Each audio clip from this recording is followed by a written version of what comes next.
You're watching Liquid Lunch on Biz TV. I am John Cronkite Tobacco. Here now the news. Lots going on with the markets today. Your portfolio seems to be doing fine, as well as Bitcoin is on quite the rise today. We'll keep you updated on all that as we get through the hour. But right now a new guest joins us who's not been with us before. It's Pearson, GOP strategist and president of Last Hope USA. CJ, what's happening, brother? How are you? Thanks so much for joining us. I really appreciate it. Thank you, John. It's a pleasure to be here. Thanks for having me. I did a little research on you. I know you're doing some great things, and Last Hope USA is a great organization. I have to tell you that your message is tremendous, but now that I see you in person, I feel like you're 10. You look like quite the young man. 17, almost 18. 3 more weeks. Give me 3 more weeks. I'll be 18. There you go, kid. All right, good. So I was positing earlier in the show that the Trump campaign may or may not have had a hand in getting Jill Stein on the ballot, which eliminated some women voters for Hillary. And I think Kanye West is coordinating with President Trump here to possibly take away some African-American votes. What's your take on this? You know, I completely agree with that sentiment. I think if Kanye West does indeed decide to run, he did an interview earlier today, kind of making it seem as if he is, the candidate he really poses the biggest threat to is not President Trump, but it's Joe Biden, right. Not only in terms of African-American support, but also youth support. You know, when I talk to my peers, I have not seen a more unenthusiastic reaction from them towards any liberal candidate since I've been involved in politics. Hillary Clinton, you know, a lot of them didn't like her, but they still, you know, were captivated by the history that she could have made. But Joe Biden excites no one. I don't even think he excites himself from what I've seen. So really, Kanye West is an absolutely fatal blow to the Joe Biden campaign if he does indeed decide to run. Well, let me ask you this. Do you think that Biden has any chance if Kanye's in the race?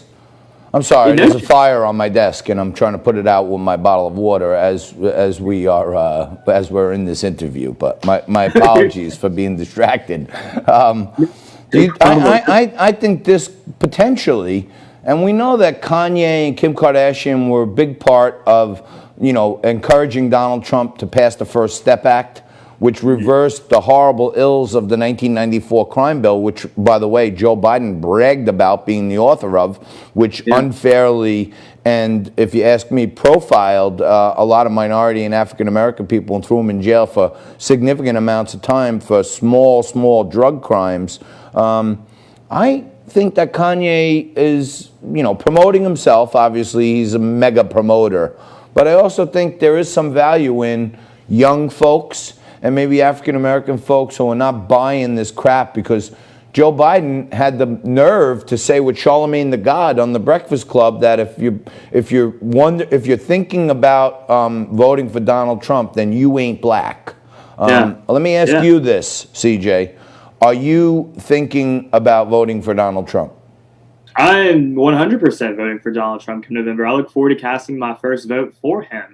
And the point you made about Joe Biden's comments on the Breakfast Club saying that you ain't black if you don't support him, I cannot wait to see him on a debate stage with Kanye West telling Kanye West that he is not black. Now, that will certainly be a sight to see, but it really just speaks to the entitlement that liberals feel as if they have to the black vote. They don't feel as if they have to earn it. They don't feel as if they have to actually do anything for black America. They just feel as if they are entitled to it. It's the deepest type of racism I've ever seen. The fact that they think that they just own black people to the extent that we don't even apparently have the right to think for ourselves politically. We have to allow the color of our skin to dictate our politics in their eyes.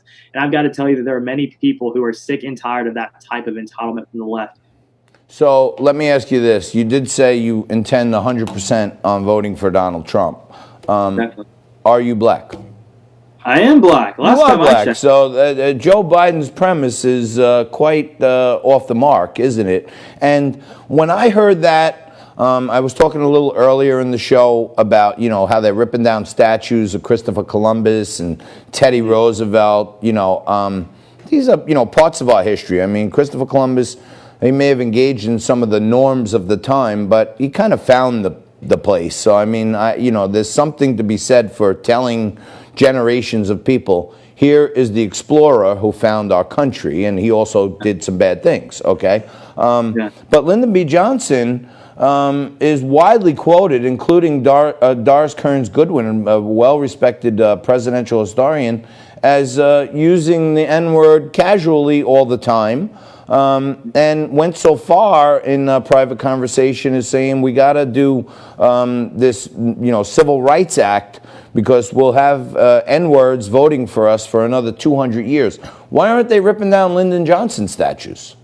Because he's the architect of the modern day Democrat Party. His great society is the basis of so much of the dependency and entitlement programs that liberals have long pushed for the last decade or so. They can't ban him. They can't cancel him because if they do that, they're going to have to cancel themselves. But honestly, why not? The Democrat Party has been founded upon the bedrock of racism since its founding. They were founded to defend the institution of slavery. They fought an entire war to preserve it.